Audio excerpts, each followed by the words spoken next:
It doesn't matter where you are, what background you come from. It doesn't matter. Whatever your situation is, Jesus has something for everyone. It's a question of, do you believe it? But it's a question of, are you willing to take that step of faith? Are you willing to step out of your comfort zone and to believe in something that's indescribable, that's incomprehensible, something that you've never had a companion that close, something or someone that cares about you more than anybody in the world has ever cared about you.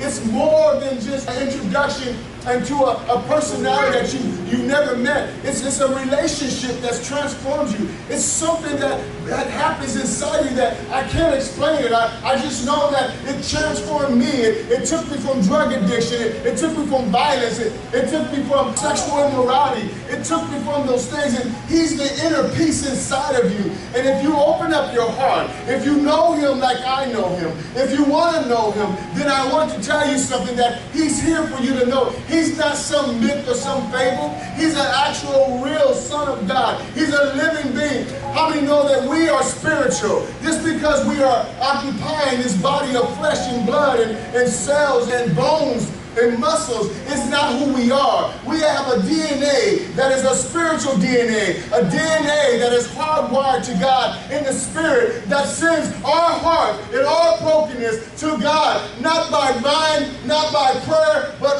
by the Spirit that God knows you. That's why He says He knows your heart. Your heart is the flesh.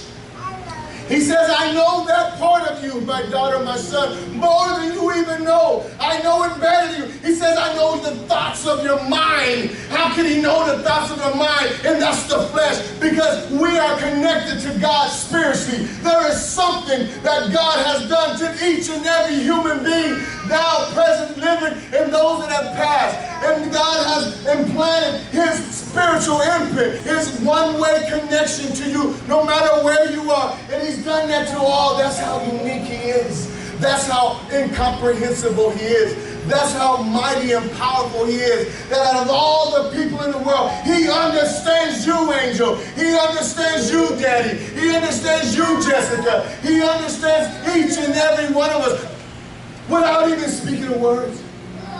God understands how we feel. He understands the intent of our hearts, the intent of our mind, the thoughts that we wrestle against, the temptation that tempts us. And He says to you, I will never, ever tempt you with sin.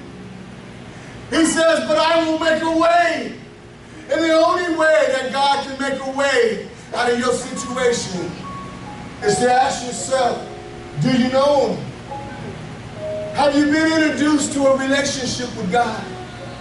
One that's not like any other human relationship you've ever had. Not like your parents, not like your wife, not like another human being of flesh and blood. We seem to always think that those things of the flesh and blood always dictate how we feel, what we do, how we act.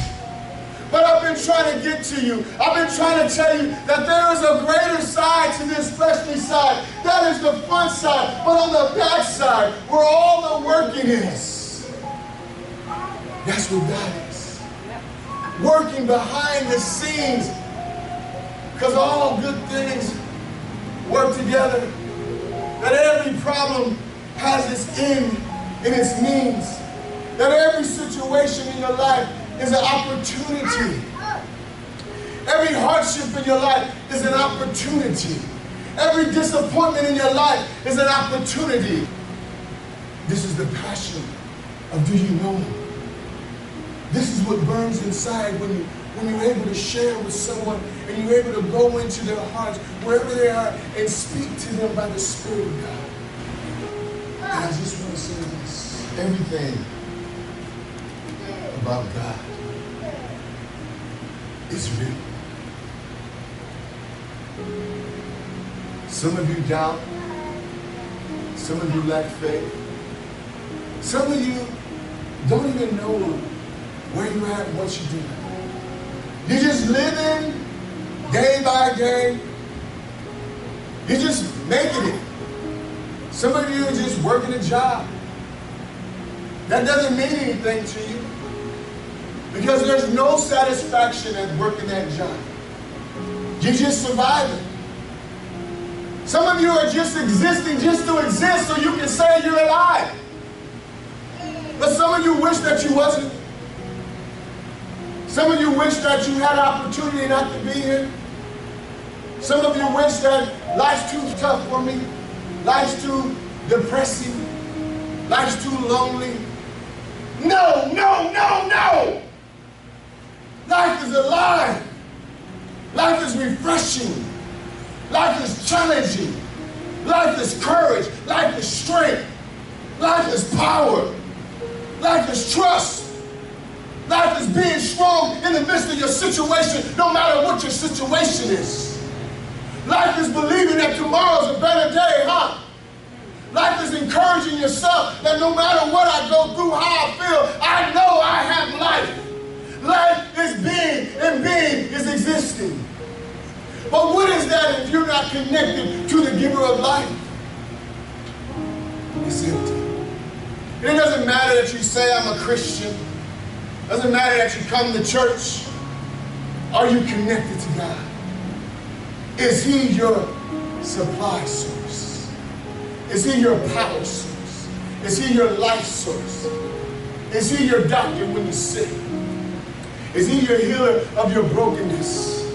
Is He the one that you lean to when you can't understand and comprehend in this being?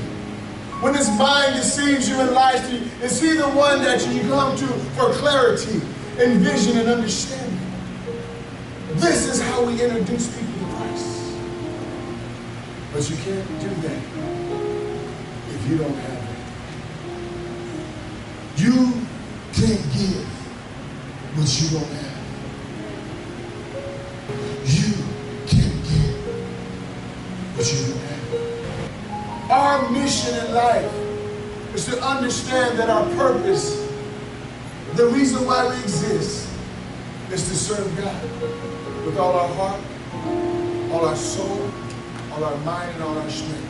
That's our purpose. But our mission in that purpose, our mission statement to God and His beautiful plan for mankind is to introduce, to tell people, to usher people in, to help them find their way to that same fountain that you've been drinking from, to that same life source that you have reconnected to.